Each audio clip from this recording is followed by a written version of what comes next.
In this lesson, students will be able to recognize fractions that are equivalent to whole numbers using visual models and describe when and why a fraction is equal to a whole number using an area model or number line.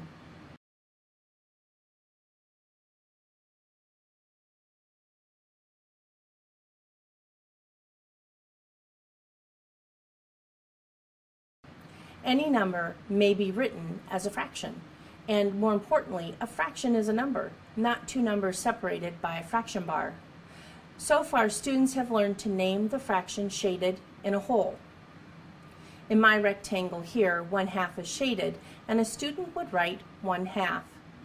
Looking at our circle divided into 4 pieces, with 2 pieces shaded, the student would be able to state that 1/2 or 2/4 of the whole are shaded.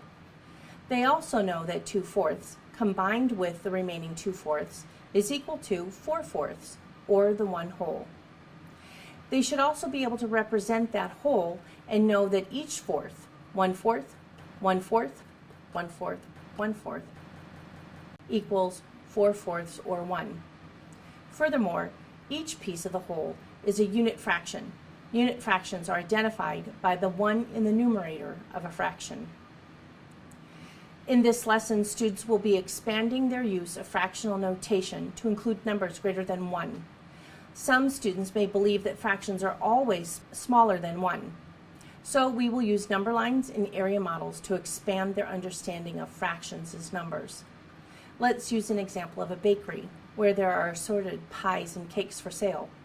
Customers may purchase an entire pie or cake or just buy a slice. Since the pie and cake pans are uniform in size, they all have the same diameter. Remember, when combining and comparing fractions, it's important that the unit wholes are the same. At the end of the day, the bakery will have various amounts of leftover baked goods. I'm going to show 5 circles to represent the 5 pans of remaining baked goods. The bakery customarily cuts slices by the 1/8 of a whole, so I will divide each or partition each circle by 8 and shade the slices that were sold that day. We can see that we have various amounts of baked goods left in each circle or pan. We will work to discover how many slices are left over, and the slices need to be counted by the slicer eighths. The first pie is a whole pie. There are 8 slices possible, and I can name that whole pie as a fraction, 8/8. The next pan has 6 slices remaining. Naming the remaining slices would be 6/8. Our third pan has 4 slices remaining, or 4/8. The next pan has 7 slices remaining, and our final pan has 2 slices remaining. See that there are 27/8, or 27 slices left over. I wonder if we can combine some of these slices to fill pans. I can see that I can move 2/8 over to the 6/8 pan to fill and make another whole. And then I could take 1 slice or 1/8 from the 4/8 pan to fill the 7/8 pan, creating another whole. It looks like I've created 3 whole pans with 3/8 or 3 slices left. That would mean 27/8 would equal 3 3/8, but I'm not sure. Let's use a number line to see if I can get the same results. We start at 0, of course, and then count and mark 8 ticks. The 8th tick represents one of our first whole pan, 8/8 or 1. I'll check off our first whole pan and label my jump as 1 pie. Then I'm going to make 8 more ticks. This is our second whole pie, but it's also 16 slices.